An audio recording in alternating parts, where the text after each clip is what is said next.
بسم الله الرحمن الرحيم وصلى الله على سيدنا محمد وعلى آله وصحبه وسلم.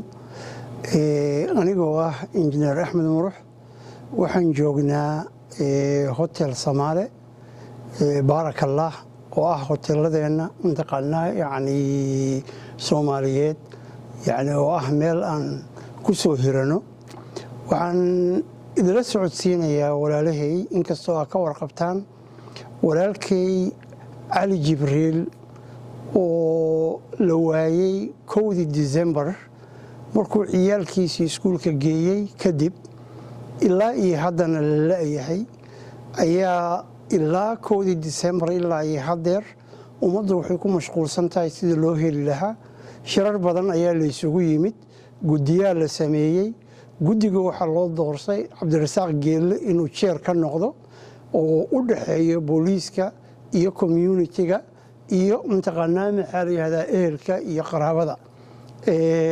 taas waxay keentay in dhowr jeer inta la isu yimaado yani la balangareeyo sidii loo ambaqaadi lahaa helitaankiisa, anagoo rajaynayno ilaahay idinkiisna ka rajaynayna in isagoo nabad qaba oo caafimaad qaba inuu u soo noqdo community-giisa, ehelkiisa iyo ciyaalkiisa.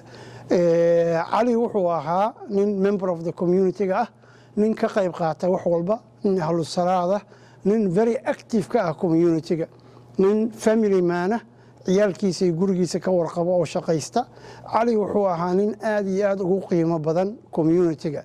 marka waxaad ka dareemaysaa sida community-ga ay aad ugu mashquulsan yihiin helitaankiisa, arrimihiisa, ka warqabkiisa iyo mataqaanaa maxaa la yidhahdaa sidii ay uga qayb qaadan lahaa qof kasta oo ka mid ah, yar weyn, haween, rag, sirqo, qof walba culumo, waxgarad, qof kastaa diyaar u ah, qof kastaa waxaa arkaysaa suu intar saaraynayo war cali war intii ka raadina see loo helaa, halkee, maxaa dhacay, muxuu yahay, update-ka say u yihiin. marka ilaahaygiina abuurtay khaaliqal kownka ahaa waxaan ka rajaynaynaa oo ka baryaynaa isagoo nabad qaba oo caafimaad qaba oo lugihiisa ku socda inuu community-giisa iyo ciyaalkiisa iyo gurigiisa u soo noqdo. bismillahi rahmaani rahiim, wasalaatu wasalaamu calaa ashrafil anbiyaa wal mursaliin sayidina wa nabiyina Muhammad sallallahu alayhi wasallam. aad iyo aad baan ugu mahad celinayaa runtii Runsheek Media sida ay u dadaalayaan oo community-ga iyo bulshada Soomaaliyeed ay iskugu taxallujinayaan in ay mar walba duruufahooda ka warqabaan.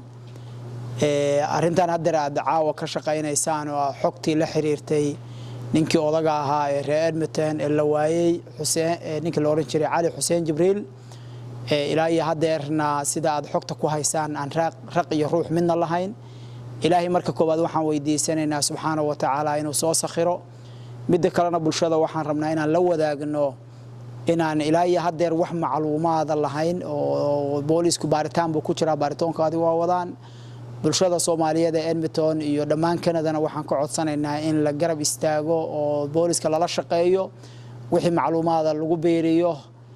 guddida ka shaqaynayso oo Cabdirasaaq Geelle uu ka yahay odayga ama chairperson-kana inay la shaqeeyaan oo wixii xog ay hayaan ku aadiyaan, booliiska xogta siiyaan. qof walbaba muuqaalkiisa iyo wax alla wixii maaragtay uu isleeyahay baadigoobkaas aad kaga qayb gali kartaan oo aad kaga qayb gashaan. runtii anigoo ku hadlaya afka community-gaas oo bulshada Soomaaliyeed ee Edmonton waxaan bogaadinayaa ama ugu mahad celinayaa bulshadu si ay uga qayb qaadatay cali raadintiisa. waxaana ku dardargelinayaa in la sii wado, la badiyo, la laba jibaaro.